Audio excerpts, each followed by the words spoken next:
What is up, mathletes? We're about to go shopping. All right, so we're gonna put this math to use just to rethink our habits, right? Because I see this so many times.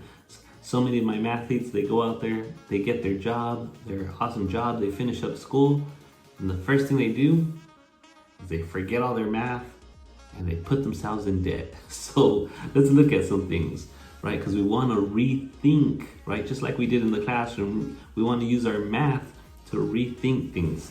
So I went shopping here and I looked at a truck that I can't have.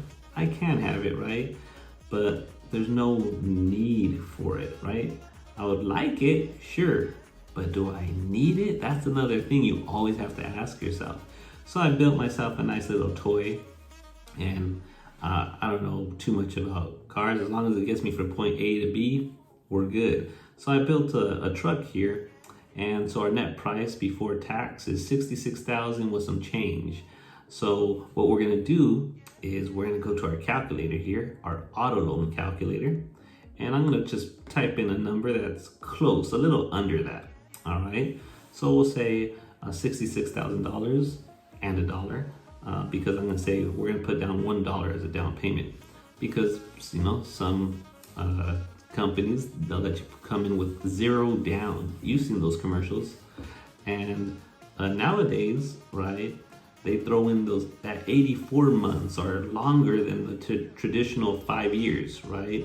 So instead of their traditional 60 months, they'll throw in extra years in that loan, because what they try to get you with is not how much the car is going to cost at the end of the day, but how much can you afford per month? Because that's the biggest question people have. So that's how they get you. So check this out. Say you get an interest rate of 4.5%. So we're looking at an average there. And so again, we could change the numbers here to see what your numbers might look like. We could go lower, we could go higher. And let's say we have a sales tax of 7%. And again, we could change these numbers. But when you calculate this, look at that total cost. And again, where these car companies are making their money is inside that little office, right? In that office where they're trying to get you to buy some extra insurances, some protection plans, all these little things, service plans, right? And stuff really starts to add up before you know it, because they don't give you how much that those packages cost. What they tell you is, oh, it's just going to be an extra $3. Oh, it's just going to be an extra $11. You're not even going to notice it. But in the long run, you might not notice it until you're complaining about your bills and your finances, right? Then you start to notice it. So check this out. For that nice car, that nice brand new car, right? We could say that at once upon a time, we saw that sticker price or whatever of $66,000. But what you end up paying for it is could be easily over 82, close to 83,000. Once you talk about and we haven't even mentioned insurance, right? So we just talked about the cost of the car, some sales tax. I don't even think we threw in, maybe we underestimated like DMV fees and all those other costs that come to the table. And check that out. That's just crazy. And I see people paying maybe not $900 a month for their vehicles, but I have seen people pay $700, $600, right? And what happens is when you have like a household and everyone has a brand new car and everyone's paying an extra $600 per car, right? That could be a bigger house that they live in, or say they're renting, or they could be saving up for their own house. So all these decisions, right, mathematical decisions, they really weigh us down, because after that first year, man, that car, look at this price of how much we're paying, but the value of the car just drops fast, right? And you hear people saying how the cars hold their value.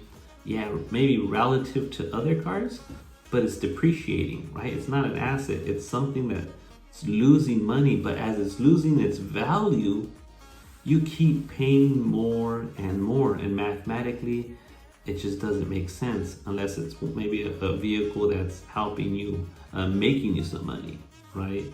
And so that's when you have to, readjust and say, okay, how much money is it making me, and how much is it costing me, right? And evaluate it that way.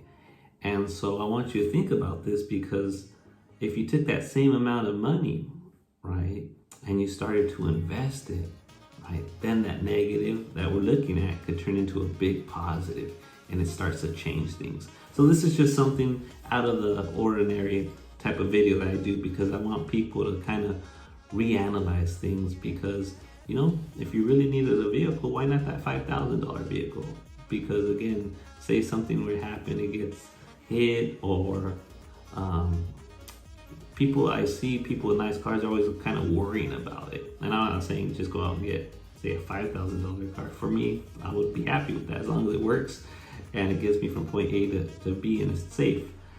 But again, I think a lot of people are paying all this extra money to impress people that they don't even like.